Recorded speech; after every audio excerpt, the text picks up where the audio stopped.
thanks again for taking the time and joining here on the last day of season 3. And I think the first topic that I want to discuss is balance. So, we looked at the top teams in the last 7 days and tracked which teams are, in terms of percentage in the top 100. And I think I actually put it on Twitter yesterday. There's like a graph out for all the teams here. So I guess my question, maybe you can just address overall, like, what are you thinking about the current meta? What do you think about current balancing? Anything you can share, and feel free to shut me down too, and like whatever you can't disclose right now, in terms of your thought process on the upcoming maybe balance changes, and what you think of the current state. Yeah. Well, let me start with a few things and say that. So first of all, just to clear up, there's like Zoser as a player, and then there's Zoser as a Sky Mavis employee. And I think you're gonna get a both like during this hour or however long we are, just to be totally transparent about that. Because there are gonna be times where I'm just speaking as a player, which is Perfect. like good, right? Because I want to give my perception. Obviously there's a lot better players than I am out there. But I did fully immerse this season. So like I played every single day. I spent a lot of money to be honest. Probably benefited a lot of you guys because I felt like I was chasing the meta, so you guys were selling me your leftovers, so it's okay. But no, seriously, I really went hard as a player this season because I really wanted to like feel exactly what everyone feels, at least the closest I could, and also because I just enjoy it. So a lot of it, I think there'll be a mix between what I'm saying like as a Sky Mavis employee and what I'm saying kind of as a player perspective. So Okay, I'll try to be clear when I'm speaking about that. that's fair. Yeah. Um, for the balance itself, and I do talk to a few like kind of pros on the side and stuff and get their opinions and stuff. I do think the season, like in my opinion, was a pretty good success. And I'm sure we'll have a town hall with Hale and Jatster and other people that speak more on balancing in the off season. But like I personally enjoyed it. There was a lot of different archetypes coming alive. There was a lot of cool experimentation. People were finding archetypes and making archetypes of those archetypes, and you saw things got a chance to evolve. And I think that the more we change balancing, and I know people have talked about this, especially in the old classic days, it can be really hard because in Axie you have to have this like the breeders have to kind of catch up. So even if you have this really cool meta, if it's like totally like not accessible, it's kind of not that fun. And so I think that because last season kind of got the archetype set up, and now this season we let them play out. With next season, with probably not much balancing, if you know what I mean, then it's going to be kind of cool because hopefully that gives the meta a chance in the marketplace, a chance to kind of catch up and get all of the different. I've seen some really cool stuff. Like even today, I was talking to Stark, and it's like people are now using like the Perch team or the Bubble team with Topaz eyes. Like they're doing anything they can to take all different types of the best parts and mix them together, and I think that's really cool. Yeah. So as a player, I'll say I thought it was a really fun season. The Mystic Era was really, really tough. I had no idea how painstakingly stressful this actually was to play the game in the Mystic Era and be like just super stressed about trying to finish high and all that. Yeah. But and then from an employee standpoint, I do think, and I'm advocating for obviously sort of like less balance changes because I think it is really important that like we let people sort of breed and sort of like let the meta grow and have that adaptability and not just and have more axes available and also have more longevity with your axes, because I know one of the biggest complaints was that in classic, one of the biggest complaints about origins is that it feels like your axes have no shelf life, right? While in classic you felt like when you bought an axie it was actually valuable for the duration. So it looks like Yeah. origins is starting to go that way, and it seems cool and I like that. Yeah. No, I totally agree on the season being fun most of the time because, as you can see here, like we started looking at the different comms a week ago. So if you look at this percentage base, you look at here's like the 20%. So all of these comms are like pretty close together. Obviously, Sustain and Topaz were like in the top, but I think 20 something percent is not too bad, right? And I think it was fun the whole season because you were always able to somehow counter whatever is up top. If it's, for instance, Jinx, you can have Bean's Blessing, which you guys introduced in season 3, multiple charms to counter certain things. I think that was a huge success. A great way to counter things. For Poison, you play any kind of Dispel, or you play a Regenerator that's a counter. For Jinx, also you can in the Mystic era play Holy Prayer. So everyone knows there's always counters to something. Against Purge, you play Sustain, and so on. The only thing that is the outlier here, which is everyone pretty much knows about it, is Topaz, right? Topaz is going crazy. There's not a real counter to it. You're playing it too. I saw you were actually pretty successful with it. I think everything is actually great, as you can see, like how close everything else is by. But then you have this big outlier that is so hard to counter. What, if you can tell us, what is the plan for Topaz? Well, I don't know if I can reveal it yet, but let's just say like things that go totally off the radar like that definitely get noticed. Yeah, So that's good. I think it's important to sort of make sure that like it's sort of fair, I guess. I do think there's a lot of people out there that would argue that it's probably not as strong as it looks. Obviously, it's very strong. Yes, I play it, but there also is this thing, and it's like human psychology or whatever, where we're like naturally a few people find something and then there's some success with it and then everyone wants to copy it. So like there's definitely a lot of copying going on out there. And I'm very interested to see like some really, really competitive tournaments in the off season that use Mystics, because I want to see how people respond to Topaz. And when the pros all get together and they have best of fives and they get a change up matches and they really get down to it, I'm curious to see if it'll still dominate. I know it's very strong, but I also think that there is an effect of like people, including myself, you see something that's working, you're like, oh, I want to go buy that too. Like we kind of want to just follow the theory crafters, and there's some really good theory crafters out there in the community. So Yeah, that's true. yeah, but there's also some really innovative stuff. Like I was talking to Stark and some other people today, and they were coming up with some things I've never seen before, and they're beating Topaz. So Yeah. Yeah, I mean, yeah, here couple days ago, you saw kind of Navaga here coming up a little bit, which is super interesting. Sturdy yeah, Fighter seemed to be strong against Topaz, but not strong enough. So we only see like, and maybe it's also because the axes are not available. But like we're looking at like 6, 7, 8% Sturdy Fighter comms, which also fun to watch. And yeah, that's true. Um, yeah. Looking into season 4, or I guess maybe the off season, and again, feel free to shut me down or not disclose anything. Going into season 3, we saw the balance changes happening literally like the last day, or like the transitioning from season 2 to off season, right? Are we going to see this again like tonight or tomorrow? There's going to be changes right away, or is it? Good question. Yeah. The changes. So the changes are not going to come in right away. I will tell you right now that the changes are not big. They're mostly numerical changes. I think what was it from season 1 to season 2? But we had that massive one where it felt like the whole game changed. Right. This is sort of like the opposite of that. These are like numerical changes that if you have a basic understanding of the cards, you'll go, oh, okay, cool. It gets a bit weaker. It gets a bit stronger. But that they're not gonna. There's a lot of other things happening, so they're not going to actually implement the changes into the actual game. But they are. We're going to make sure it's very clear what those changes are, so you'll know in advance. So on the pro side, at least you're like on the good side, at least you're going to know what the changes are. But unfortunately, like you won't be able to like test those changes out right away until the rare era starts. But like I said, it's mostly just numerical changes, so it's going to be just a matter of like kind of running some math. So yeah. Okay. Yeah, that sounds good. And in terms of the length or duration, I don't know if you pointed to that. Like, can we expect in terms of off-season duration? You could expect about 3 weeks. Okay. All right. That's pretty short. Yeah, Short off. That's it's not good. going to be. It's definitely not going to be longer than 3 weeks. Yeah. And obviously, last season I was pretty happy with. And I go, this is something minor, but like paying out the AXS or whatever. In the past, it's been really slow. Last off season, I was happy with how fast that went, and I am like sort of delegated with making sure that process is moving along. Yeah. So we're going to also try to be very quick this off season as well, and make sure that the AXS is definitely all distributed, at least by the end of the off season, if not even during the off season. Awesome. That's good to hear. Yeah. I always hear that in chat. Like when is the access coming out? And so it's good to hear that. Yeah. Awesome. All right. So that's regarding balance, kind of what I had. But also in chat, if you have any questions, feel free to just throw it out there. If I pick up on a question, I can definitely ask it. Even if it's not in the current topic, I'll try to pick up on it. Also, Stillman asks, have rewards again or are we going to have rewards in off season? You know how we had last time where we then started the round with a bunch of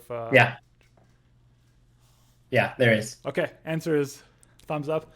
Yeah, the off season leaderboard. Yeah. That should be announced like soon, I guess. Yeah. I think we're working on the comms for that now, so be ready for that. Yeah, I, there's I think definitely that again. I think last offseason a lot of people were actually playing because of the leaderboard rewards, just going into the rare era, getting a head start there for a couple days, right? Well, I'm definitely going to play in the off season Yeah. because I mean I'll be traveling a bit, but like I spent way to reemphasize again. I spent way too much money chasing some of these teams. Yeah. So the fact that I have these sort of these bulked up Mystic era teams, I'm absolutely playing the off season. So Yeah. at least when I inevitably fail at the end of the season and I don't reach the top even 250, then Hmm. I will at least know that during the off season it was worth it, and I'll be in that off season leaderboard and maybe get a few rare boxes for next season start. So yeah. Awesome. It's actually a good transition into the next topic, which is affordability. So you say you just spend a lot of a lot of money on axes. You spend a lot of money in general to like chase the meta. I think like Yeah. the biggest expenses for an axie player are always axes and runes and charms, right? I Yeah. think in the last season and maybe the season before, like this season, we were able to get a bunch of free runes, a bunch of free charms. The mint time has been shortened, which allows for more liquidity on the market. Also within the era, that is maybe 7 days or 2 weeks long, it's getting reduced, so that helps a lot with pricing there on runes and charms. Um, you have events that allow you to maybe gain certain things too, login bonuses, all these things. Are there any other thoughts on your guys' team right now where you're thinking, okay, runes and charms, like, are you thinking runes and charms are still too expensive? Or are you thinking like there needs to be a more vibrant market? Or like what direction are you thinking right now? And is there going to be any changes in season 4?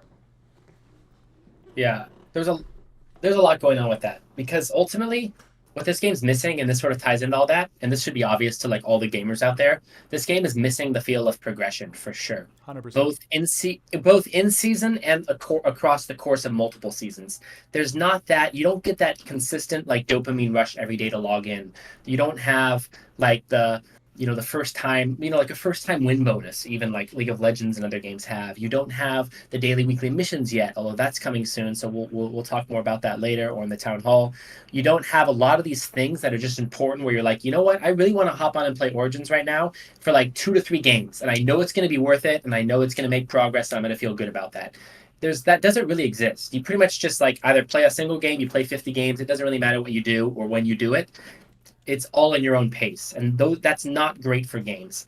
Like you said, the daily login calendar, okay, there's one reason to come on and click the button, that's great, but we need so much more of that, and that will inevitably tie into rewards. So when we start to have more of those types of systems, whether it's daily, weekly um, uh, quests or missions, whatever, right, whatever we're calling them, or we have Axie Pass or something, there's got to be that thing that then also delivers rewards, right? And that'll take care of seasonal stuff, which might kind of change the pricing or the accessibility.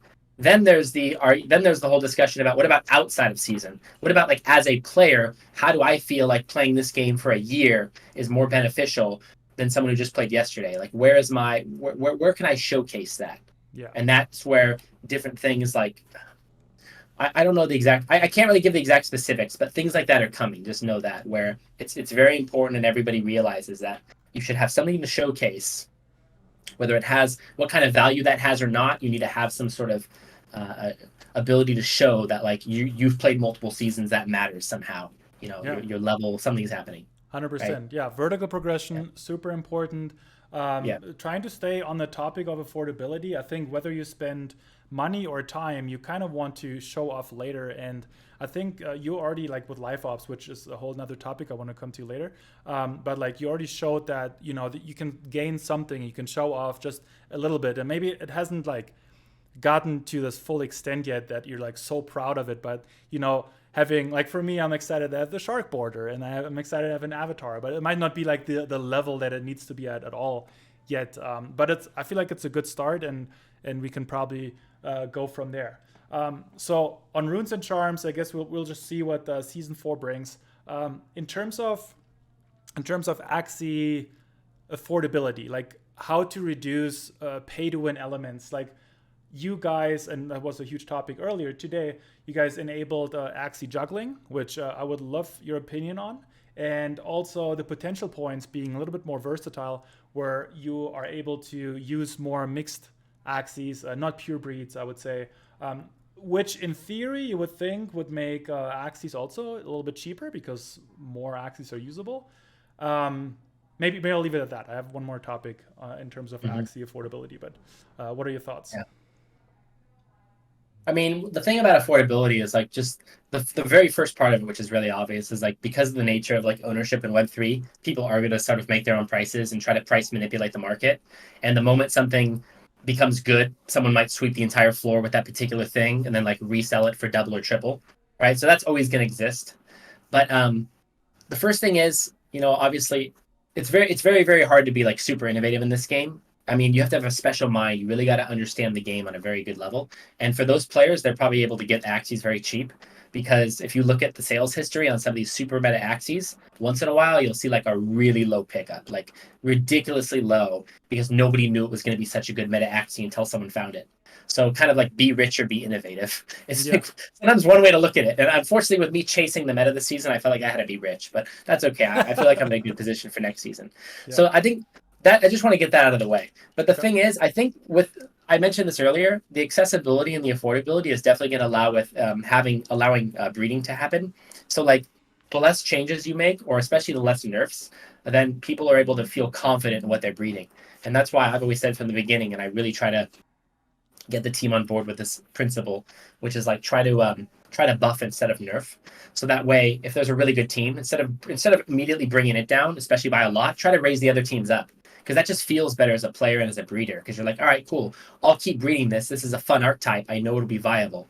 yeah, Um, and in the past, that hasn't always been the case. There's feels like there's things that are just sort of like nerfed, and then it's sort of like, oh, and then all the breeders have to cycle, and everyone's frustrated, and then all the prices are up on the new things because the less the less archetypes you have, the more expensive the few that are good are going to be or perceived as good.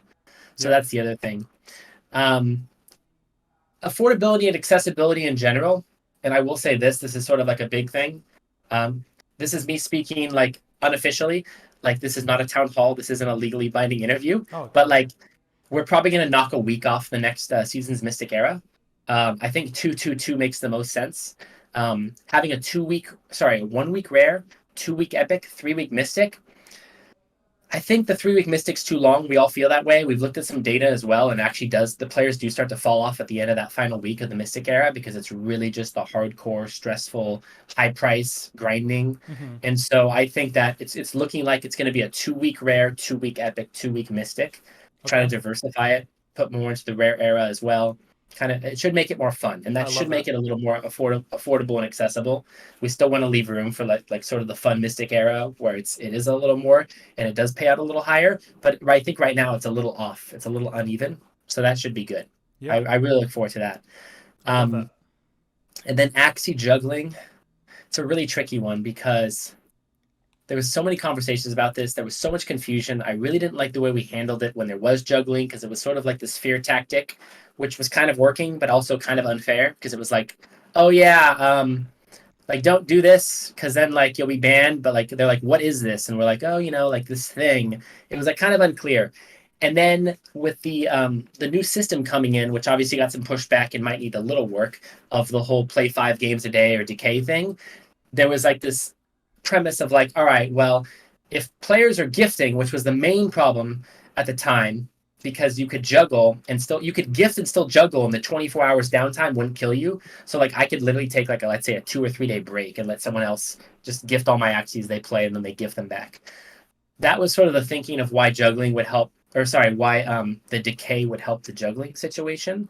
But players are now willing to just eat the cost of the marketplace fee entirely and put a full team of axes that are meta on the open marketplace, knowing full well they could be sniped, although it's still a high price, and then just eat the 4.25 or whatever, or 3.25 or whatever percent fee is, and just be saying, all right, we're going to eat that fee in order to just completely, let's say, abuse this type of behavior.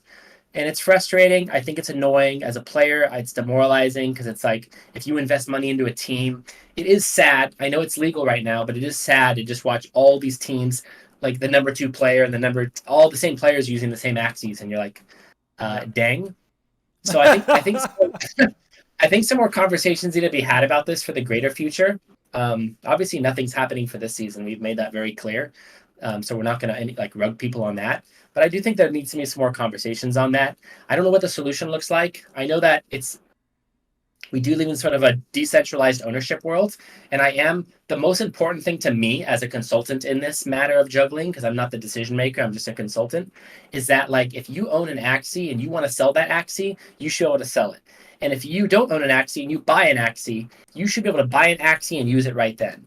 And like to me, I don't know what the solution looks like, but I know it would be a big problem if I was just a random user browsing the marketplace and I bought an Axie and I couldn't use it right then. That would be a super feels bad moment. Like I Oh, would just be kind of 100%. done, right? Yeah. So we're not open to suggestions, but we need to find a solution where we can respect that behavior, where I feel like I have the ability to sell any Axie I want, because there are legitimate use cases where, and I've watched other people do it. You know, all the top players, they have a set of 3 Axies, and then they find a better Axie, and they go, "Oh, let me sell this Axie off," and then it's a very attractive Axie. It got them to top 50. They don't need it anymore. They truly have something better. They're not juggling.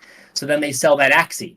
Okay, that's fine. They can do that, and I can buy an Axie and I can use it. So there's like obviously a gray area where it becomes abusive, Yeah. and it becomes intentional, and we have to be able to put that in clear writing of what that looks like. Yeah. So that's kind of what I have to say about that. Yeah. That's good. I mean, and since we're still on the overall affordability topic, like, when we talk about pay to win and so pay to win, like, it's not the traditional Web 2 where you pay for something, all the money goes to the developer, and you're trying to advance in the game. Like, it's a different level because, first of all, the money goes to a different player or breeder or whatever it is. Um, and you also can gain some money back in the leaderboard. So Yes.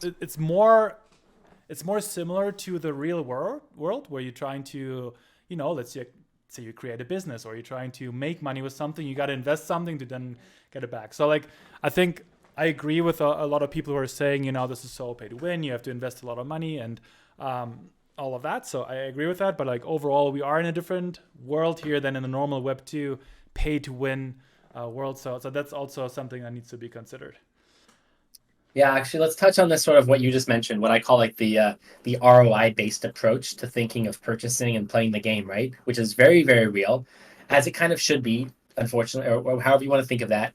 And just to be clear, what I mean by that is that's this thinking that before you make a purchase on a team, you think to yourself, all right, am I going to be able to place high enough in the leaderboards on this era or over the course of this era? Or if you're really feeling risky over the course of the next season, if you don't think it's going to be like nerfed or whatever, can I make my money back? And Yep. I know this goes through a ton of people's heads. It definitely, as a player right now, as a player, it's totally went through my head. And I think it cost me a very toxic mentality this season. It was detrimental to my mental health, I'll say, Mhm. because I like I said, I spent a good amount of money in the Mystic era, and I legitimately thought to myself, I wonder if I can even make that much AXS back. And it's just that way of thinking is something that I know will happen, but I know it's something that a lot of people on the team, including Jiho, want us to get away from. And so ways you can get away from that are basically slowly pulling, again in theory, sort of taking eventually AXS off the leaderboards and having them more distributed through the game, either through boxes, through randomness, through Axie Pass, through different ways that still require skill or winning. But yeah, this ROI based approach is kind of a big problem, and it's like one of the very it's one of the carryover effects from like Classic, I think, which um, yeah, there was definitely some sustainability problems on Classic, but Yeah. I just have this belief, and other people do too, that like I don't think it's going to be really tough to make this game work for a long time if everyone's super ROI based. It puts a lot of pressure to always have a lot of AXS in the leaderboards, and it puts a lot of pressure on players like stress level to like really make sure that they're like hitting their goals. And it's just yeah, it can Yeah. be a bit much, I feel. 100%. I mean, that's the way I'm approaching it too, not just for the whole season, but era by era, right? I'm looking like, okay, I'm playing my poison team. What do I need to add to my arsenal to make a certain position that I'm ending up in, and like how much AXS is that? And you're totally right. I think every single player is thinking about that, unless you're like super casual and you just play with whatever you have. So I think it can be unhealthy. I also think that a lot of people are probably crafting a lot through that. So I don't know what the numbers are on SLP being burned. I mean, we do have the numbers on SLP burned versus not, and I know the SLP is in a super low price right now, but like in the future, like I feel like where the sustainability would technically come from is probably people spending money, just how they're doing it already. Um, and then that spending technically on the bottom line at the end of the season is higher than what everyone like is getting, right? um, and how we get there, I'm excited to see your guys's thought processes and what you just said, like maybe taking off a little bit from the leaderboard. There's also, I feel like hearing that sounds also like a little bit scary at certain points, because like with the expectation to make some money and competing against other players, like it does give you like a little bit of energy like into the system, and players do want to spend because of that, and you guys have probably more numbers like what is being spent and what is not. um, but yeah, anyway, Yeah. I'm excited to see your guys' experiments and what's going to happen with that. Yeah. Plus the other problem with the ROI based approach is like just taking a step back towards like the whole DAO thing and decentralized and the whole Web3 thing in general, is it sort of implies that you're going to sell the AXS just by thinking that way, right? And like, obviously, a lot of people are doing that, and we know how many people just sell the AXS they get in leaderboards. But like, eventually, like one day, you're supposed to actually like want the AXS to hold for various reasons, to have voting rights and all these things, and that is all actually in the works. Aside from Origins, AXS itself has a much bigger plan, right? So it's interesting when we talk about ROI based, because the nature of that implies literally selling it or converting it to WF basically to reuse, right? It's the act of not holding it for sure. Yeah. I want to take a couple of questions from the chat here. So Gravity Punch says, how big are the changes to runes and charms? Which I think it's not a town hall. You're probably not going to say like how many changes there are. You did say they were like kind of minimal. And then also new runes and charms being introduced. I guess that's a good question. Are there going to be new runes and charms? No, I don't. Yeah, there's like nothing new, I believe, coming. Okay. So it should just be like, and I think I said this earlier, there should just be kind of like tweaks and numbers. Look forward to those. I'd really like to hear your guys' thoughts, to be honest. Yeah. When we actually do show, I don't know when that'll be, if it's tomorrow or in a week or whenever, when we do show the final list of changelog of what's coming on paper so you guys can see. Because my thinking when I saw it, right, this is just my opinion, I'm not going to give the details. My original thinking was, oh, so it looks cool. Like a lot of the same metas that worked throughout the rare, epic, and mystic eras of last season will be applicable to next season. That was my thinking. But I'm not as expert as you guys are in terms of theorycraft and all that. So this might unlock some, of course, new options, which would be great. And more importantly, it might allow some of the same fun options that people were liking, like the AoE bird stuff and the bubble stuff and the jinx stuff, to still kind of maintain its, but hopefully also bring new stuff in. Yeah. So obviously more archetypes is what we're always aiming for. That's what the game design is always aiming for, of course, is like more available archetypes. And again, just to reinstate from earlier, or to restate, the less changes that occur, the more confident breeders you get. And when you have more confident breeders, you'll have more accessibility, so more theorycraft, more archetypes, and the more affordable. So that's generally a good thing. Yep. Absolutely agree. Awesome. So Oh yeah, beefy. I do have one more little bit further out question, or maybe just your thoughts on, because you probably can't talk about it too much. But last question on affordability is delegation. So in the future, I can see, axes that are super meta, instead of being sold for the full price, you can lend them out or delegate them. And someone can say, hey, instead of paying, $400 for this thing right now, I'm just gonna get it delegated to me for, I don't know, $10, $20. I'm just saying numbers right now, per day or something like that. I feel like that is probably coming. Maybe yes, no, and maybe you don't want to say yes, no. Maybe just say like your opinion on it if you can. I don't really know much about that, to be honest. The only time I've ever heard of this was like this like renting system was like way back when like I used to think Phaeton Arena was good. Like whoops, and that system, to be clear, every NFT, quote unquote, had like a shelf life. So whether you played your own NFT or someone else was playing it for you, it was inevitably ticking toward the end of its shelf life. So in that particular system, I know a renting system was more efficient, because you're trying to tick as much shelf life as you can. And if you have infinite shelf life, it becomes a little strange. But I really haven't like given a ton of thought to it. I definitely don't know if it's coming, but Yep. I do see a potential interesting Web3 play in general that could use Axes with Origins, but not be a rental system. Let's just say that, Okay. and that could be something really big down the road, Yeah. because just to get your mind think, just to get your gears clicking, because none of this is even final. It's like pure theorycraft mode. 100%. So just to like present you an interesting idea, you know how in like other games it's really popular to have like draft modes and stuff, or like some sort of thing where you do a thing and then you start a journey and then you play until you have like 12 wins and that's the end of it. Like whatever you call those. It would be interesting, I think, to do something like that, right?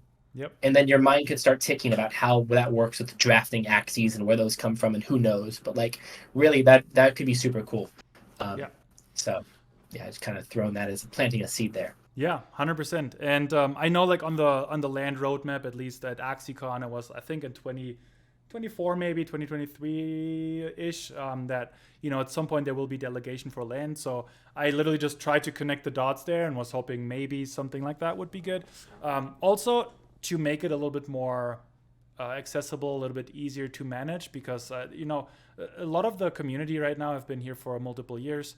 They have been collecting a lot of Axes, so some people have thousands of Axes. So if you're able to maybe manage it in that way, you could get some benefits from that. But Yeah. let's go to your topic, and that is live ops. So I'm gonna Yeah. just pull the Let's see here. Let's go to the marketplace. Let's see here, because I do have the events page up here, and maybe for anyone who is watching right now, maybe you can just explain basically we could have done it in the beginning, but we're going to do it right now. Like the entire role of live ops, what it means and what gets you most excited about it. And meanwhile, I just have the events up that were in the past. I think we already went through 10 events total. I think, yeah. All right, I'll tell you my perspective on it. So just a really quick background of like live ops and kind of how it came to be and what that even like really means. So like way back in the old days when people were like printing console games out and stuff, they would be like, all right, we shipped Mario Kart or whatever, here you go, and that's just it. The game is done. There is no patch, there is nothing else to do. They are on to the next product, right? And at some point, sort of when the internet came out in the mobile games or PC games or whatever, they like decided to ship a product, and then they're like, wait a minute, what if we like update the product? Like what if we like patch it and like do stuff to it? And that became what known as live operations. So on like a pure definition level, literally the act of just like updating a product on a consistent basis or doing anything to it is live ops. But because that's so broad, we have to kind of define it more clearly when we're talking about like, because every game is doing live ops now, what it means for like Sky Mavis and for Axie. So for me, what I define live ops as is if something is configurable and if it's schedulable, meaning it has a clear start and end, and if it has configuration going on. And when those, especially when those two criteria are met, it becomes very obvious that it's live ops. So like let's look at a feature like, I keep referencing this obviously you guys will find out more about it soon. I keep referencing these daily missions, right? And daily missions do not have a start and end date, right? It is a feature, meaning when daily missions go into the game, they'll just sort of run forever. And they'll be like, let's just say algorithmic. So you don't need to configure them. It would just kind of pull, from a smart pull of pool, maybe once per season, a game designer would update it. But actually, daily missions would not be considered live ops because you just set it and forget it, and it's algorithmic. As opposed to something like these contests or a daily login calendar or ActiPass when that comes, or things like that, where you specifically every time have to go in and go, okay, when does this one start? When does this one end? And how are we exactly configuring this? It almost has like game design elements to it. So I just want to get that out of the way. So for live ops and origins, the first thing we decided to build was this contest feature because it is like very live opsy. It is very scalable. It allows us to be very flexible. It allows us to be really creative. We've done a whole bunch of different types of things. We've done stuff where you have to play a lot. We've done stuff where you have to burn a lot. We've done stuff where you have to do both. We've done, a whole bunch of different things, and it's still growing because our mission pool is not even final yet. As in, all the missions I've been able to use is like a lot of you guys have kind of seen everything we can do at this point, which is like winning battles, releasing axes. I can name all them, but they're all on there, right? But what we haven't seen yet are like the in-game stuff where we can actually look at what's happening in a game and be like, I'm just gonna make these up right now. Like reach a shield of 200. Win a game with like less than 50 HP on your final axi. Trigger 10 secrets. Like I'm just making up stuff. Like literally anything that happens inside the battle. We're not really looking at that yet, and that will obviously add a different element of fun to our missions. I think. Yeah, agree. Um, but yeah, so the reason we started with this is because like it's like the definition of live ops to me. They kind of come up out of nowhere. You're like, what do I have to do? It like lasts a week. You're like, all right, cool. Am I into this one? Yeah, like I have all the plants I need. Let's do the plant one. Let's trade a rank high. Let's get our rewards and let's get out. And these can be totally customized for what we're trying to accomplish. So like if I know it's the epic era, then obviously I'm gonna be like, okay, if we're running this and I do this a lot as you've seen. If typically the end of the epic era, I always run an event that both gives out like epic materials for the era in the milestones, and then in the leaderboard I give out the mystic stuff. So that way you've got like a double whammy where you're trying to get the milestones so that you can get some cool like moon shards or like epic, choice boxes or whatever there are, and then you're absolutely trying to finish high in the leaderboard so that when the mystic era starts, you get a head start. It doesn't have to be that way, but it just shows how configurable we can be and how we can just kind of these things don't take long to make. As far as a week in advance I could come up with an idea and we could have this implemented. And that's what good live ops can do, is when you have the proper tools built and stuff, it should be very quick paced and sort of keep the game interesting while they're building huge features for you. Yeah. So yeah, that's sort of been these contests in a nutshell. We do have two coming this off season. It's kind of a two-part thing. We're definitely going to hype it. I think there's a lot of kind of streamability to this specific one. I was very much encouraged and kind of influenced by the tournament that you guys put on. I don't know if it's Sweet or whoever put that on, kind of the Blitz tournament thing. I was very motivated by that, and I thought, I wonder if there's anything we can do using contests that sort of have that kind of feel to them and are kind of streamable and cool. So that's what I'll give you for now. But it should be pretty fun, and I definitely think the streamability factor on this main part of the main event, let's call it, of the contest this off season will be very cool. And you guys will have the details of that soon. Awesome. So that's great. So I think it was Sweet Feet. I think he's just saying in the Oh, chat there he too. is. What's up, Sweet Feet? Yeah, super exciting. So you're saying Blitz mode in some shape or form is definitely coming back sooner. Uh, Yeah, there'll be like a main event. It's sort of Great. it's like a play kind of on this idea that like, all right, everyone get together and there's gonna be this thing that you got to do. So Yeah. it'll be pretty cool for the constraints we have within a contest. It's about as cool as I could come up with. So we'll see what you guys think. Yeah, no, that's awesome. And I think during the events, and you know this probably, like I always loved all the events. I wasn't able to participate in all of them, but like most of them I did, and I did manage to get an avatar or a border. I'm excited about that. I do have like a couple of specific questions that are just like a yes or no, or you just don't disclose. Mhm. One big one, because that is probably on a lot of people's mind and they're not paying attention to the events because it might not be the possibility. But in terms of mintable avatars, mintable borders, is that something that's on your mind, something you can't Yeah. disclose, or do you think past avatars and borders are going to be mintable? Oh, okay. So, well, first of all, and I say this a lot in our meetings with the Sky Magus internal team. There is no one more bullish at the company with the Mintable Cosmetics than me. Like I feel like I'm constantly having to sell them on why this is the best idea and we need it sooner than not. It's definitely coming eventually. The question is just sort of the timeline of it, because it requires a lot of coordination. It's not just the Origins team, but the app.axie team has to integrate it, and there needs to be all these changes. But I am very, very much on board with Mintable Cosmetics. I think that's going to be a huge play. I think it's going to change the way we sort of have scarcity in our cosmetics, meaning as of right now, you just kind of get it or you don't get it, you show it off or you don't. Once they're mintable, I think we have more leverage to play with in terms of like how many of these are available, and like kind of accessories, right? There might be a rarity to them. There might not be a rarity. There might be just a how many are there, so that instead of showing rare, maybe it just shows like, oh, there's 500 available, or Mm-hmm. instead of showing mystic, it's like, oh, there's only 5 available. Yeah. I think it could be cool. It definitely creates another market for collectors. And as for your question about retroactive, this is going to be sort of up to me and a few other people to decide like what becomes retroactive and what doesn't, and like Okay. how much. And that I'm 100% certain at least a few things retroactively will be mintable, right? Will it be all of them? I don't know if that's the right play. So it kind of becomes a matter of like, what's the strategy for picking what ones in the past become mintable, and then that will also sort of dictate the future. Or you can look at the other way around, like what's the future strategy for what cosmetics are mintable, and then how can we apply that to the past ones? And I do think the community feedback and insight will be really helpful for that. Um, but yeah, I'm honestly really excited for that. I think it'll just change the way people look at cosmetics. It'll certainly change the way we deliver them. Um, and yeah, and then more cosmetics coming will be great too. Because right now we just have avatars, borders, and stickers, right? Yeah. But there's definitely plans for like other things Um, besides just those three. So yes, I did actually. I made a tweet I think a couple of weeks ago about the nameplates themselves. You know, like when you're in the game and you see your standard nameplate, it would be nice to kind of decorate that too.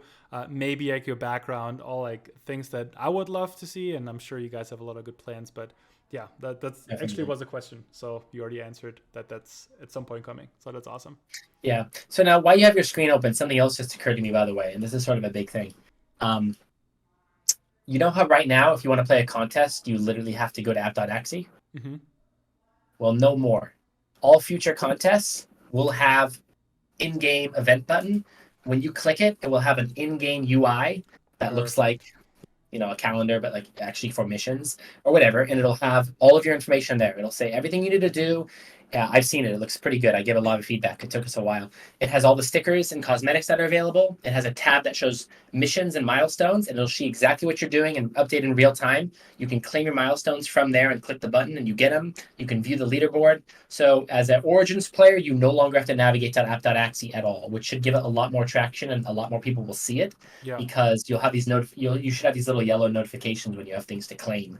So Yeah. hopefully, you'd be surprised how many people don't claim like the 0 CP milestone. Like I don't know if you know, the last few contests we put in a 0 CP milestone, which literally means the second the contest starts, all you have to do You is just just claim it. claim. Yeah. The amount of people that don't is really high. That actually makes sense to me because I've worked in the industry a while. And if something's not really easy to find, people don't do it. So Hmm. hopefully putting this having our dedicated UI inside the actual client of the game in mobile and PC should get a lot more awareness and more fun and get Yeah, people I participating. love So that that. should be It's definitely like a just a convenient thing to just have it in game because going to the marketplace, you always like navigate through it and you look at multiple clicks for the leaderboard to see where you are at, and then it's still like beautiful wherever you are. Like the yeah, app.axe looks awesome, but having it yeah. conveniently in the game, it's great news. That sounds awesome. And the Um, cool thing is it'll still be on app.axe as well, which I really like because I love having app.axe personally as the hub of like what's going on. So if I'm just like chilling like on a bus or whatever, and I'm just like, oh, let me just open app.axe, like find out how I'm doing in this contest, or you yeah, know what I mean, or what the market looks like. Um, Unfortunately, if I want to check the leaderboards, I have to go to Axe Tech right now. But you know, yeah, I love Axe Tech, by the way. I'm very bullish on what they built. So yeah. It's awesome. I agree with that. Um, cool. In terms of interaction with other games, right now we're talking about Origins, and I know the next thing would be, talk about Homeland maybe. Like, is there any live ops plans, or are you even responsible for that, or is there any plans for Homeland or interacting that? Like one thing I'm thinking of is like just the events that are going on in Origins, like the avatars. Maybe you can present them or show them off also in Homeland or not, or anything you can say on that. yeah, I can. So yes, I would be responsible and consulted and however you want to call that.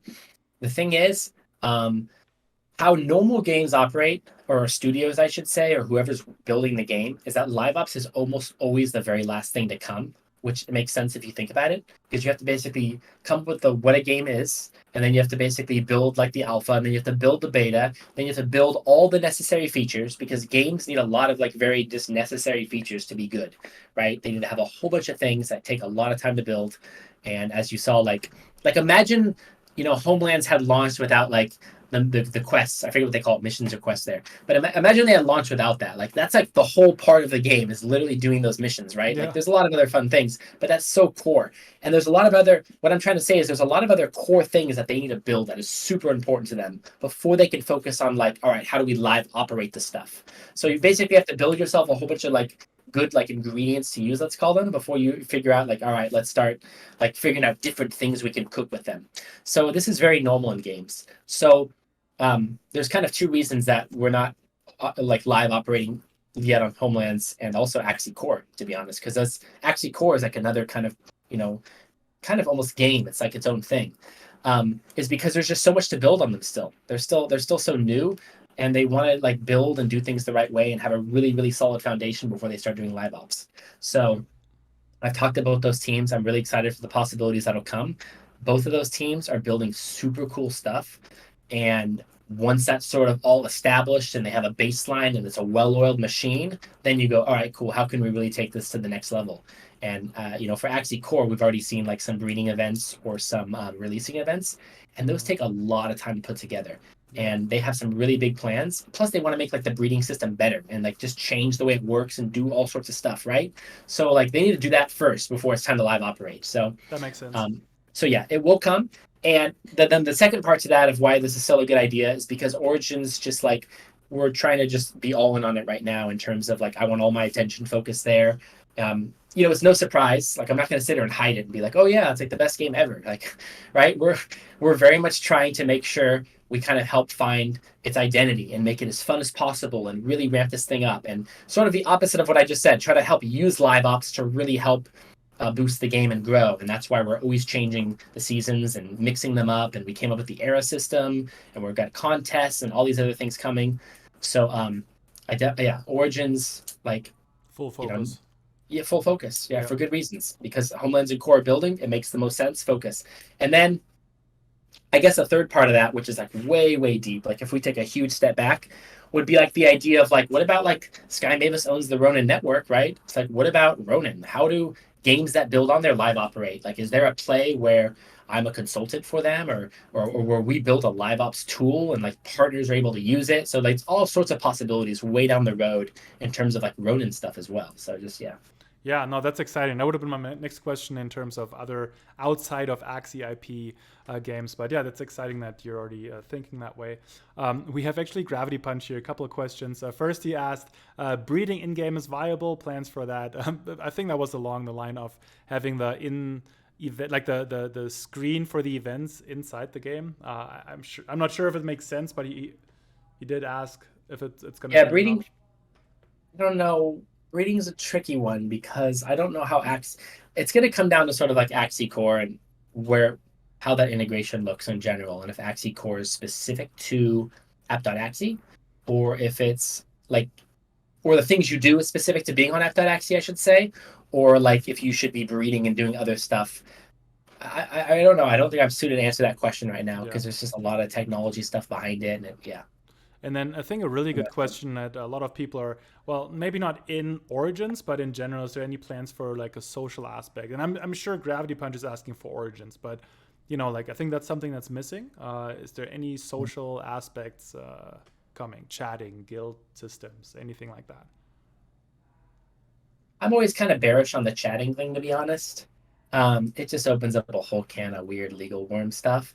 Hmm. But the social aspect that I see that would be missing, and this is me going out of Zoser Sky Mavis and as a Zoser player, Yeah. would be sort of like some sort of guild clan like collaboration type thing where I feel like I'm part of a team, whether I'm playing live ops as a team and it's a team contest and I just come up with that on the spot, or if there's an official thing where we register like we are whatever.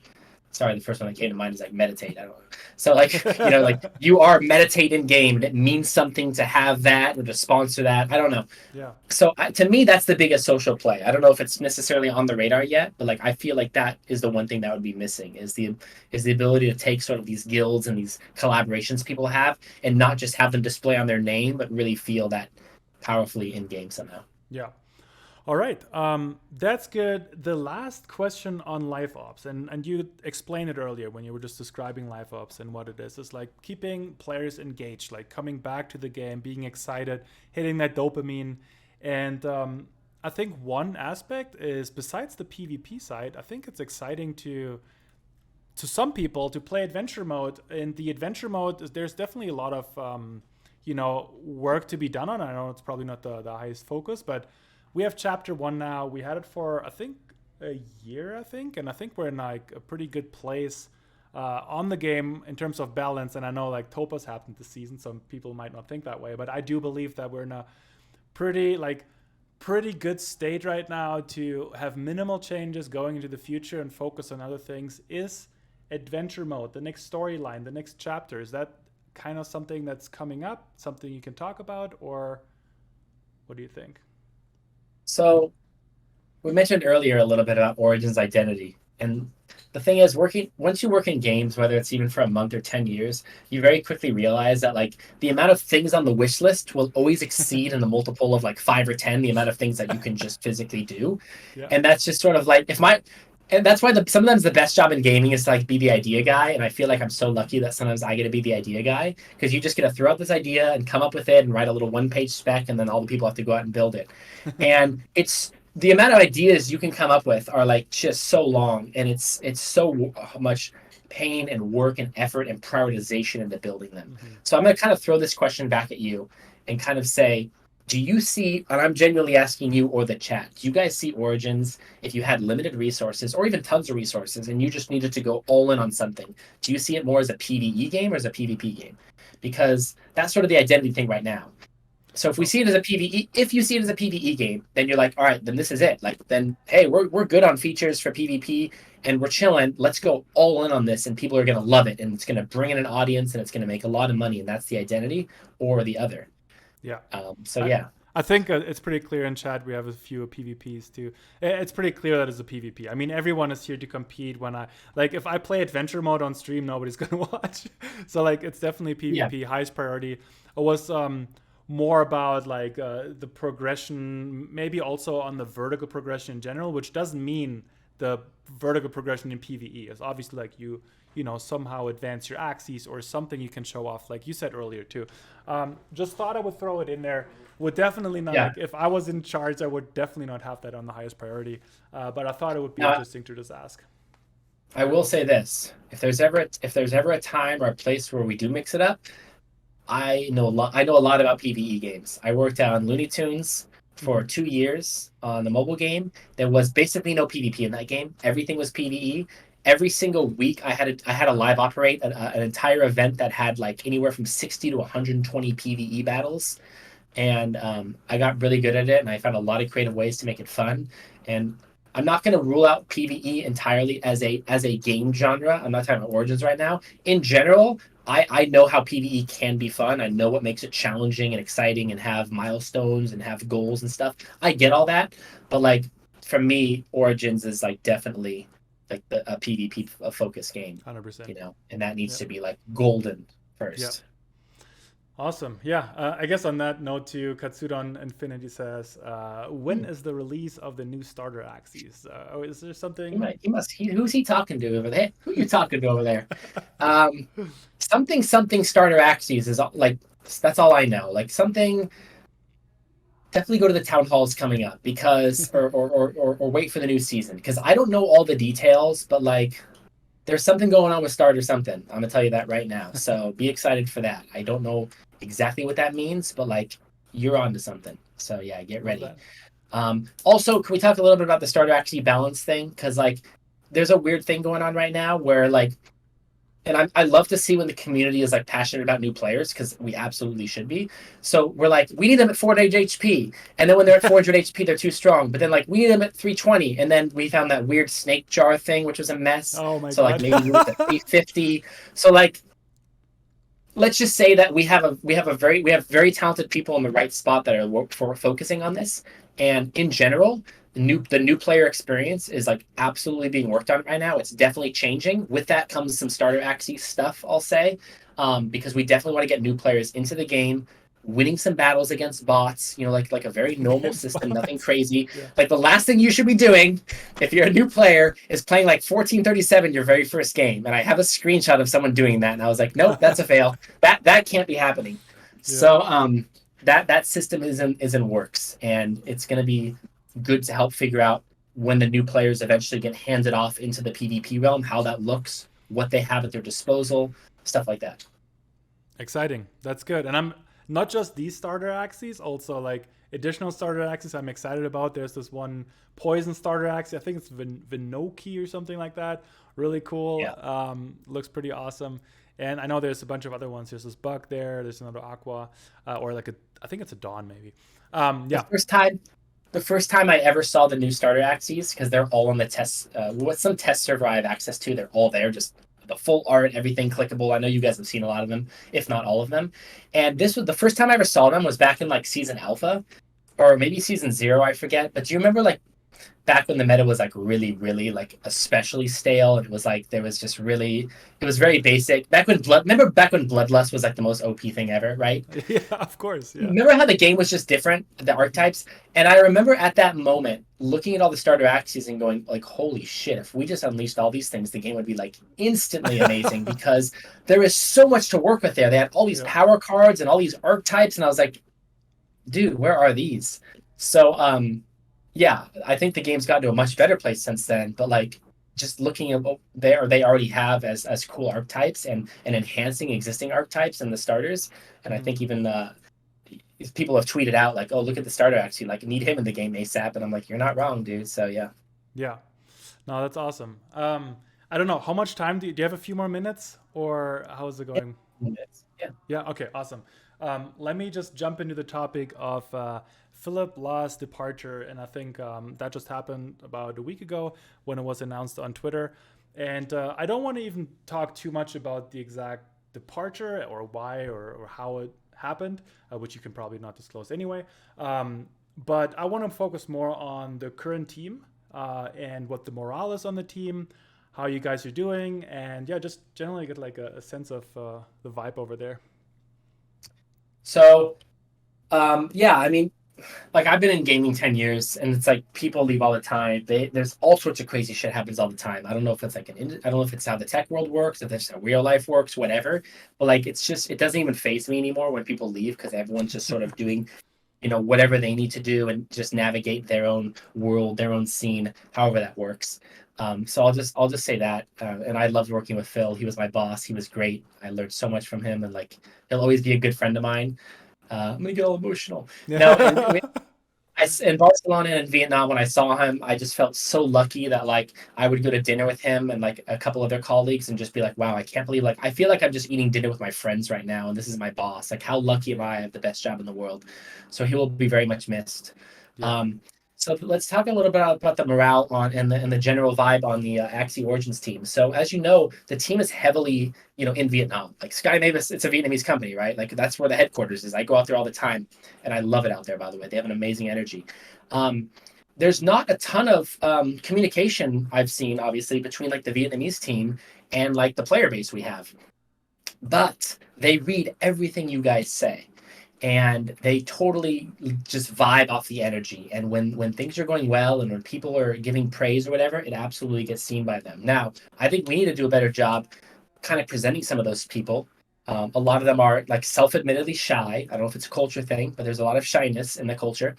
I would love to showcase some of these brilliant minds that are the game designers and other people that are making this happen, because I think you guys would have great energy talking to them or tweeting with them or whatever. Yeah. But even until then, like you guys know who Cruz is, of course, right? Or maybe not, of course, but like you should. Cruz has stepped up, and he was hired to sort of kind of like lead the Origin squad, and he has a ton of gaming experience, and he's made the choice to move him and his family to Vietnam. So he now lives there full time. He's born and raised in like Canada, um, and so he's moved there full time, and so he's out there. Like Jeff Shade, he went out there. So a lot of people are going out there because they want to be close to it. I'm going out for like a month. I'm not moving, but I'm going out there for a month next week, or Hmm. sorry, in a couple months. And so yeah, staying in touch with Cruz is a really good thing. We definitely should be kind of tweeting with him more, bugging him more, getting him on town halls, getting him on interviews like here. Like I'll make him do it. Just tell me when you want Cruz. I'll get him to hop on. Okay. A Would lot love of these that. Would love the that. general vibe right now is a lot of people are just heads down building, right? Good. Yeah. And they also need to see the importance, and we can help with that of like just hey, we need a lot of transparency with the community. We want to get the community excited. We want to show them what we're building. We want to introduce ourselves to them. That's really important. And sometimes when you're heads down building, you don't think like that. Um, so yeah, I mean, let's get Cruz and other people on more interviews and stuff. Yeah. We know Hale and Jatster will be down anytime, any second of the day to talk.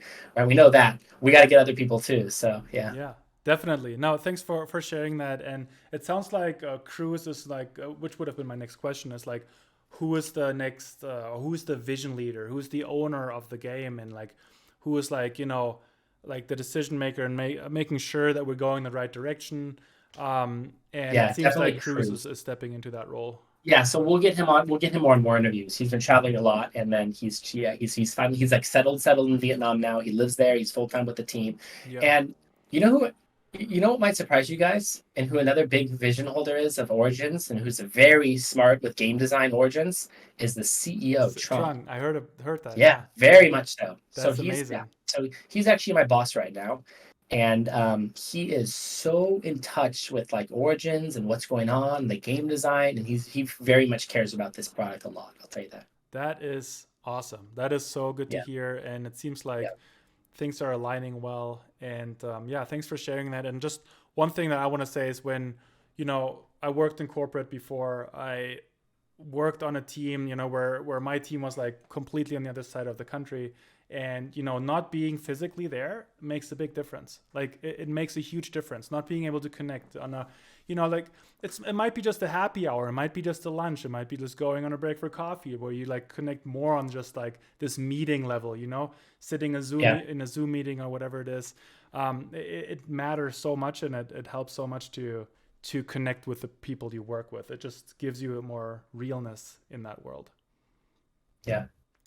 And then So one last question here before we go to maybe, if you have some time, yeah, yeah, yeah. to the I can chat. do a But few questions. uh, Let's do a few questions even if you want. perfect. Okay, so last question that I had before we turn to chat, if they have anything. Where do you see Origins in 2 years and in 5 years? That's like that's like the hardest interview question you can ask someone, right? I wanted to. I mean, Oh man, I can't even think. I can't even think 6 months ahead. yeah. No, but like low key, that's like the hardest question anyone can ask me in an interview is where do you see yourself in 5 years? I'm like, I don't know, like richer than I am today. Like, so Origins though. I mean, I would love to just see it be a thriving game. Like, obviously, it'll be part of a greater Axie ecosystem, right? Because at the rate Sky Mavis, aka Ronin, and the Axie brand is moving, I mean, there's going to be a lot going on. There's going to be a lot of different studios building different types of games from Axie to non-Axie. We got Machines Arena, so I think Origins will be a very specific card battle game, and hopefully a very, very good card battle game within the Axie universe. Because obviously, each game should kind of bring a different genre to different audiences. And when you look at some of the best card battle games out there, at least in my opinion, like Hearthstone, like the OG Magic the Gathering, like Yu-Gi-Oh, like all these, they have very specific, unique elements that make them really fun and really cool. And whether that comes from the natural PvP that we have in the ladder, or if we make some side mode, like imagine Blitz but then something else, and then like a draft mode, or who knows, maybe it's the side mode that just really hits a grand slam, right? I think it's just like a home run or a grand slam away from just being like wow, from the wow factor. I don't think the wow factor is quite there yet. I mean, I don't think any of us do, but like I would love to see it get there. And many different games, it can be one tiny thing they do, and all of a sudden that's the wow factor. So for me with Hearthstone, obviously I'm pretty biased toward draft modes. For me with Hearthstone, I didn't even like the ladder. I thought the ladder was so boring, and I think a lot of people did. And there were streamers out there that 24/7 all they did was stream draft modes, and they queue up their 150 gold or whatever, and they'd go in and they'd draft the cards and they'd play it out, and that's all they did, rinse and repeat all day long, and that was like fun as hell. And so I think Origins, in my opinion, I'm open to hear what you guys think.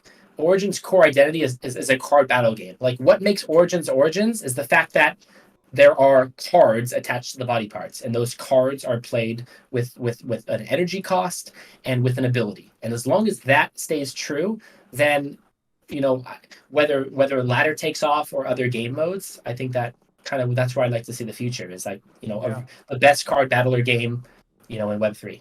That's the dream. I mean, that's awesome. Yeah. I know it's a difficult question in general. And I think it's important, though, because if you look at, the week by week, month to month, like we have changes here and there, like I think it's good to see for the community where we're headed in like the long run, even though most people are only focused on the short term. I think it's good to see like where are we going with this? Like, what is it going to look like? So, and it's just awesome to get some thoughts on it. So thanks for answering that. All right, so let's head over to some chat questions here. Carrot, I think, asked a couple times, are we going to see Dusk, Dawn, and Mech cards soon? I don't know about soon, but they got to come eventually. I'll tell you that much. I'm obviously very excited for those.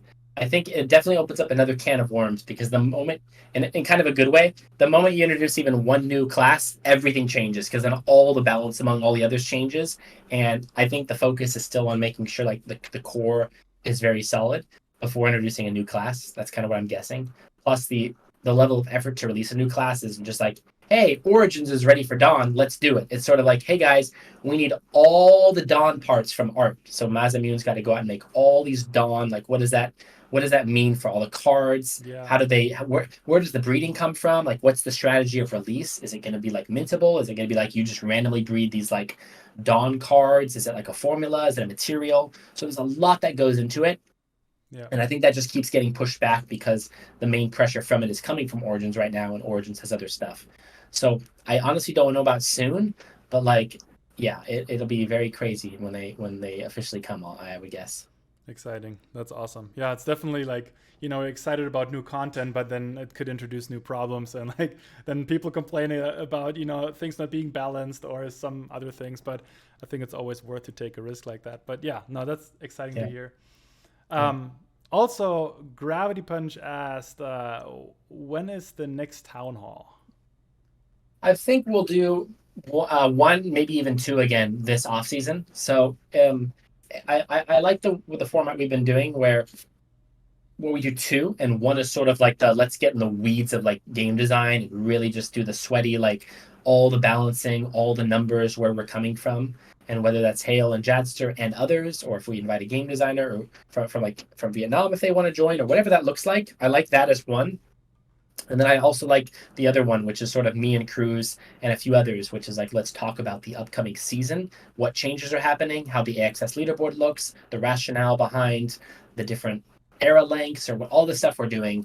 And that usually happens at the end of the off season. So the dates aren't final yet, but I would expect at least 1 to 2 town halls. Yep, that sounds good. Okay. And also, Gravity Punch earlier, that was earlier in the stream, asked, what about the Mystic Moment? It didn't seem to motivate people enough for people to craft, which I just want to add to that. I didn't feel that way. I know a lot of people are, like Tequila. I know he went up to like 30 something percent, didn't get a Mystic for a while. Feels frustrating, but for me personally, I think I had a good experience with it. Just, going up to like 6-7% or something. Eventually, you will craft it. For me, it's a good experience. Not sure what you gathered as feedback from the community there, and what your thoughts are on this. What was the first part of that again? I was replying to one thing in chat. The first part? Just in general about the Mystic Moment, what you think about it, and what Oh, you, yeah. the feedback you gathered That, basically. that definitely goes with accessibility. I was definitely one of the unlucky ones on Mystic Moment. Like, you can actually sit down and crap. You can actually look at all of your rates. Like, you basically have to look at like what is the chance that you miss the 0.5, the 0.5, the 0.5, the 0.6. Like, if you look everything along the way in order to even get to 9%, you can actually calculate your exact chance to be that high and still not have gotten it. And it's pretty rare. And it's really rare to hit 30%. And it's like it's almost impossible to fill the bar all the way. Like, if you've actually ever gotten to 100%, then you like something is like you better go buy a lotto ticket because you haven't missed Yeah. so many chances. I think I got to like 45 and then I hit it and I was like, all right, like it didn't even matter to me at that point.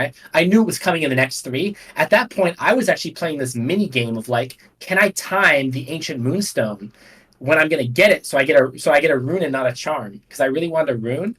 So I only had like three ancient moonstones, and I was trying to put them in when I thought I would hit it so that I would get a higher chance at a rune, but I missed. Yeah. Um, oh no, sorry. I didn't use it at the right time, but I got the Dusk Mystic rune. So yeah. Okay. Uh, Nice. that one could probably use a little love. But anyway, I think the Mystic Moment's pretty good.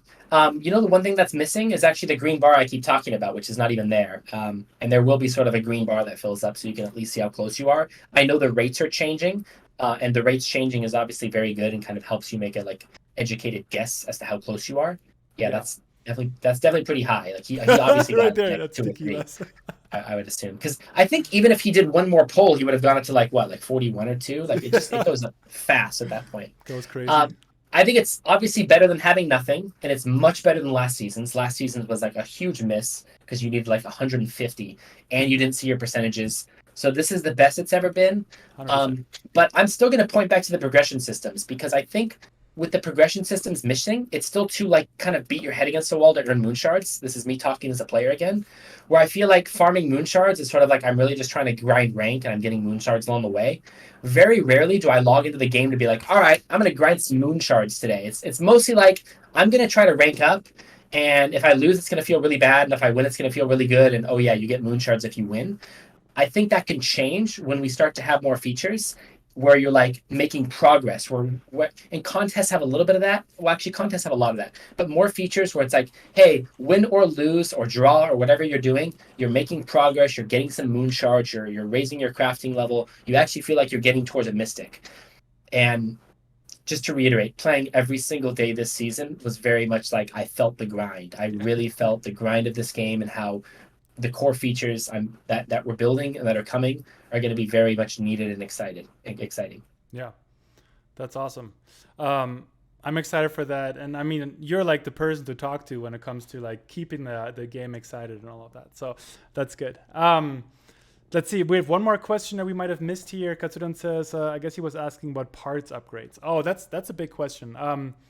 So parts upgrades. We talked about vertical progression earlier, just like maybe not even regarding to parts upgrades, but in general vertical progression. But yeah, I mean, obviously, I've always been excited about parts upgrades. I think we talked, or the community has been talking about it for a while. I think Geo's alluded to some things. But that happened already a year ago, and or maybe even 2 years ago. You can probably not disclose it, but like any like timeline. What's the date when we're gonna get it? You're gonna have to bug Shade for the date, because this is totally a Shade question, and he loves talking about Axie Core, because this is 100% an Axie Core feature. So I'll tell you something in general, which is that eventually when part upgrades happen, obviously every part of the Axie economy that uses Axies, whether it's a Builders Program game or Axie Origins, they all need to be aware of it, and they need to think to themselves, how are we utilizing Axie upgrades in our game? Does that make them look cooler? Does that make them stronger? So a decision has to be made on a game level about what an Axie upgrade from core means to their game. Yeah. So just make sure you understand that.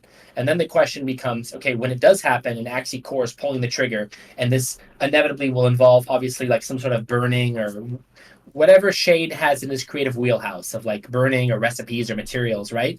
Which is good for the economy, all that. Then it comes down to Origins and going, okay, what does it mean for Origins? Is there any strength bonus? Is it cosmetic bonus? Do you get more, what does it mean to have higher Axies? And that's going to have to be decided on an Origins level. And that might change over time.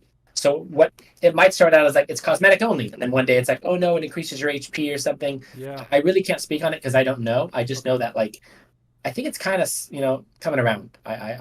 Let's ask Shade, okay? I don't want to speak for him on his timeline, but like 100%. Yeah. That's fine. Thanks. Yeah. That was already a really good answer. And just like from my vision was like, and I think it was also mentioned in the chat that you burn something, whether it's like, I don't actually think you would burn a part. You would like actually burn the Axie, not burn it, but like release it. Then you would get like an ingredient back. I think that's how also Geos was presenting it like last year or so. And with that ingredient, then you upgrade a certain part, and like maybe certain classes give you back certain ingredients, something along those lines. From my end, sounds extremely exciting. Sounds like something you can work towards. And also from the beginning of this chat, just how we said, what are you proud of when you put in all this time, right? Like showing off something. Like what if you have a fully upgraded arsenal of Axies, or like one specific one? What if you have a Mystic Axie that is completely upgraded, and how those look? So cosmetics or not, either way, I think it's exciting. So yeah, super cool. I'll go pretty soon here, but someone else touched on it stuck out to me. MK88 said many mystic runes are worthless. Any comments? And yeah, it's actually very interesting, because in a perfect world, it should all be like kind of relatively equal. Like obviously it's going to be really hard, if impossible, to ever reach perfect world. But like in my opinion, it should be like if you craft a mystic rune, they all have approximately the same value, and you can go mint it and kind of sell it, and then you'd eat the mint cost, but you'd kind of buy the one you want with it. That would be like a very perfect system where you're like, I got Endless Anger, but I really wanted Heart of the Ocean. So let me like trade, aka mint, sell, buy Heart of the Ocean. And then you're like, all right, cool. That feels very Web3 and I got what I wanted. And unfortunately, right now, the power levels are just not like that. And to me, you can tell that by the cost immediately. The cost is a very big dictator of power level. And how I know this is true is because we give every single person, sorry, not everyone, but like almost everyone that plays ladder gets a Mystic choice box, right? So probably most people in your chat get a Mystic Rune choice box when the Mystic season starts. So everybody has the ability to get one. Now you could put your hand up. I'm gonna put my hand up right now. If you chose a rune that you wish you probably would have waited longer to choose, or you could take back, because I did. I I'm took really like happy. Heart of the Ocean. I think I took Heart. Well, yeah, you play Poison, so you have a very Yeah, obvious one. exactly. Okay, like Paralyzing Glare, right? Yeah, Um, I exactly. took Collect and Protect. It's pretty good. It was kind of bad for a while, and then I was like, man, I wish I took Last Stand. Man, I wish I took Last Stand. But I think the idea is that we can look at the amount of cost of a Mystic Rune on the marketplace and already know if it's good or bad because the perception is very real, and that's what literally the meta is like the cost and what people are using and demand and supply. So yeah, I goofed that up. I wish I would have just taken Last Stand. I think it's been consistently the most expensive one. Even when the first few days came out, like day 3 or day 4, I want to say, Last Stand was so expensive and I didn't get it. I was like, why is this rune so expensive? And like now I know better. Like, hello, the pros always have it figured out before you do. So if something expensive, then you may really want to think about it because it might be the play to grab because they're onto something. That's only if you want to copy or kind of take that route and not be innovative. Yeah. But yeah, there are a few cases like where maybe something will be cheap and still very good. Like Axes do that. But I think the runes. I think to fully answer the question, yeah, the runes have a little bit of a ways to go, and it's not as bad as Heart of the Ocean V1, where I don't know if you guys remember, but Heart of the Ocean V1 was like $1,400, and every other rune on the market was no more than like 150. So it's getting better, but let's keep it going that direction so that everything is sort of equal, and it's sort of like, hey, cool, this isn't like better or worse. It's just like different archetypes. So hopefully it gets there. Yeah, I'm pretty optimistic about that. Already looking at stuff. I mean, we only really have Topaz like as the outlier there, and that's like the only thing where you can't really counter right now. And like everything else, you will definitely find a counter. I guess in most cases at least. And no, this is awesome. Yeah, thank you so much. Do you have any last thoughts? Topaz Infinity. That's funny. Topaz. Um, No, I don't think so. I mean, yeah, I think it was a good season. Like it's literally about to end in a few hours, which is crazy. Yeah. It feels like they just fly by nowadays. I'm way ready for the rare era already, man. I'm like on to the next season. Like this Mystic era just did a number on my like ability to like play this game. It was very intense. I didn't realize how grindy it was, how stressful the Mystic era is, especially when you're like making big purchases and all that. Mhm. It was very good to indulge in that. I'm glad I felt that, but like whew, the rare era was more fun for me. I'm just gonna say that. I'm gonna go out on a whim and say I had more fun in the rare and epic era. I Yeah. felt less pressure. Yep. Um, so yeah, I'm excited for next season. There's a lot of things coming, so just keep checking on what's going on. There's going to be announcements from Nyx, from Jiho. There'll be town halls. Just stay in the loop because a lot of stuff I hinted at will be more official. And yeah, definitely be ready for this contest. It's a two-part contest. I'll tell you. Part two is very much a main event type thing. It has, I think, high streaming value. It's one of those things that I think you could very much stream something for a few hours and very much see its kind of conclusion play out. Yeah. So I built it that way on purpose. I want it to be like this cool thing where people are like chimed in and doing at the same time together. And so I think it achieves that. And then we'll just kind of keep making them better as we go. And keep leaving feedback on Twitter. Don't forget to tag all the people you need to tag always. Tag Cruz tag Cruz and I when it comes to anything Origins, and we want to see it always because if I don't see it on my Twitter feed, sometimes it's hard for me to scout and find. Keep the feedback coming, especially about daily login calendars and about contests and anything else live ops. So like I very much listen to what you guys say. I definitely see what you guys are doing. You see how many people's names I've dropped while I've even been on here. Like I'm definitely a thinking, very like I try to take what you guys say and really work with it and see if I can make it work or see if it's a good idea and use it basically. Yeah. So yeah, That's awesome. Thanks so much for joining and taking the time. It was a pretty long time, almost an hour and a half. So I really appreciate it taking that out of your day. Also, good luck on your trip. Have so much fun. I know you're going to Europe, so hope you're excited about that. I thought you were going to wish me good luck on the final 3 hours here, where Oh, it's I mean, just going to sure, be that too. getting Yeah, that yeah. too. Yeah. All right. Thanks so much for joining. And Cool. Good luck on your final push to you, to everyone else. Don't let it get toxic. Keep thanks. your cool. Yeah, And good stuff. especially to who do we love over here? Who's there? I can't think. Fresco. Keep it cool, man. Keep it Let's cool. keep level-headed, bro. Chuck. I'm just kidding. Yeah. All right. Love all you guys. All right. Take care. Much love.